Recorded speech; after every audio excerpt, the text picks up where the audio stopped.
স্বরাষ্ট্র মন্ত্রকের যুগ্ম সচিব পূর্ণ সলিলা শ্রীবাস্তব এই মুহূর্তে সাংবাদিকদের মুখোমুখি। प्रतिबंध के बावजूद उन्हें घर के बाहर निकलना पड़ता है। इसलिए उन्होंने सुझाव दिया है कि उपयुक्त लोकेशंस को ढूंढकर उन पर पोर्टेबल टॉयलेट्स को लगाया जाए, जिससे कि कम्युनिटी टॉयलेट्स के अनुपात में वृद्धि हो। धारवी में प्रशासन होम क्वारंटाइन पर निर्भर है। आईएमसीटी ने सुझाव दिया कि लगभग 2000 से 3000 लोगों के लिए इंस्टीट्यूशनल क्वारंटाइन की सुविधा का उपयोग किया जाए, टेस्टिंग की क्षमता बढ़ाई जाए और स्थानीय वॉलंटियर्स के साथ मिलकर सर्वेलेंस टीम्स की भी संख्या बढ़ाई जाए। टीम ने institutional quarantine centres, Covid hospital, community kitchen वगैरह का भी दौरा किया और सभी स्टेक होल्डर्स, खासकर एनजीओज के साथ काफी विचार विमर्श किया। आईएमसीटी ने इस पर भी चर्चा की कि किस प्रकार नॉन कोविड पेशेंट्स के लिए मेडिकल फैसिलिटीज का मुद्दा हल किया जाए। उन्होंने मुख्यमंत्री और सीनियर ऑफिसर्स के साथ भी वीडियो कॉन्फ्रेंस की। सभी आईएमसीटीज अपने सुझाव और विचार राज्य सरकारों के साथ साझा कर रही हैं। हमारा उद्देश्य ये है कि हम मिलकर स्थिति में सुधार लाएं और कोविड-19 को फैलने से रोकें। धन्यवाद। मैं अब आमंत्रित करता हूं हेल्थ मिनिस्ट्री रिप्रेजेंटेटिव प्लीज। कल से भारत में कोविड-19 की टोटल एडिशनल संख्या 1684 केसेस आए हैं, which takes our total confirmed cases to 23,077. Total cases under medical supervision are 17,610. कल से आज तक में 491 लोग क्योर हुए हैं, which takes कि हमारी जो टोटल क्योर होने वालों की संख्या को 4,748 लेके जाती है। इसके द्वारा हमारा रिकवरी रेट अब अप्रॉक्सीमेटली 20.57% है। यह हम सब लोगों के लिए एक बहुत ही पॉजिटिव न्यूज़ है। इसी तरीके से पिछले 28 दिनों में जिन जिलों से कोई केस नहीं आया है, उसकी संख्या में भी बढ़ोतरी हुई है। इसके तहत इन जिलों की संख्या 15 हो गई है और नए जो जिले ऐड हुए हैं उसमें छत्तीसगढ़ से दुर्ग और राजनांदगांव और मध्य प्रदेश से शिवपुरी जिला है।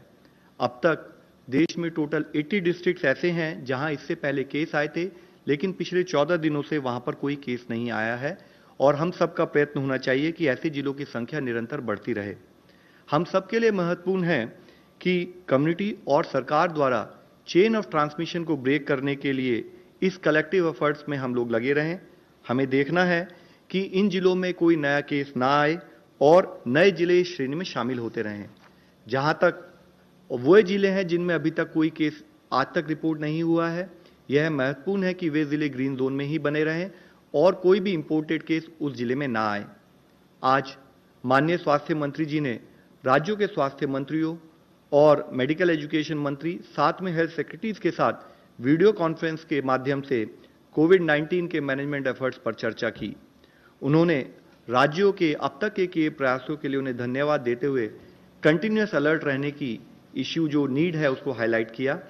उन्होंने राज्य से अधिक केसेस रिपोर्ट करने वाले या कम डबलिंग रेट वाले जिलों पर ध्यान केंद्रित करने का अनुरोध किया। उन्होंने ये कहा कि हाई केस मॉर्टेलिटी वाले जिलों पर भी ध्यान केंद्रित करने की आवश्यकता है। उन्होंने अनुरोध किया कि लाइफ सेव करने के लिए अर्ली आइडेंटिफिकेशन ऑफ केसेस और प्रॉपर क्लिनिकल मैनेजमेंट बहुत महत्वपूर्ण है। उन्होंने राज्य से यह इंश्योर करने के लिए अनुरोध किया कि बीमारी के साथ अननेसेसरी स्टिग्मा अटैच ना हो। किसी भी बीमारी की तरह यह भी एक बीमारी है जो इलाज से ठीक हो जाती है। पर्टिकुलरली क्योंकि यह इन्फेक्शियस डिजीज है तो बहुत जरूरी है कि उससे संबंधित पेशेंट को हम समय पर आइडेंटिफाई कर सकें और समय पर ट्रीटमेंट शुरू कर पाएं। इसके लिए कम्युनिटी में हेल्थ सीकिंग बिहेवियर को बढ़ाने की, एनकरेज करने की बहुत जरूरत है। माननीय स्वास्थ्य मंत्री ने विश्व स्वास्थ्य संगठन के सभी सदस्य देशों के स्वास्थ्य मंत्रियों के साथ भी वीडियो कॉन्फ्रेंस के द्वारा अपने देश में किए एफर्ट्स के बारे में अपना यात्रा को साझा किया। उन्होंने विशेष रूप से यह हाईलाइट किया कि भारत के मैनेजमेंट एफर्ट्स में कम्युनिटी एंगेजमेंट और कंटेनमेंट एफर्ट्स इन दोनों ट्विन प्रिंसिपल्स पर काम किया है। उन्होंने rotary international, red cross society जैसे सोशल वेलफेयर ऑर्गेनाइजेशंस, एनजीओज और डेवलपमेंट पार्टनर्स के साथ भी बातचीत की। उन्होंने रेड क्रॉस से सफिशिएंट ब्लड स्टॉक्स को इंश्योर करने का अनुरोध किया।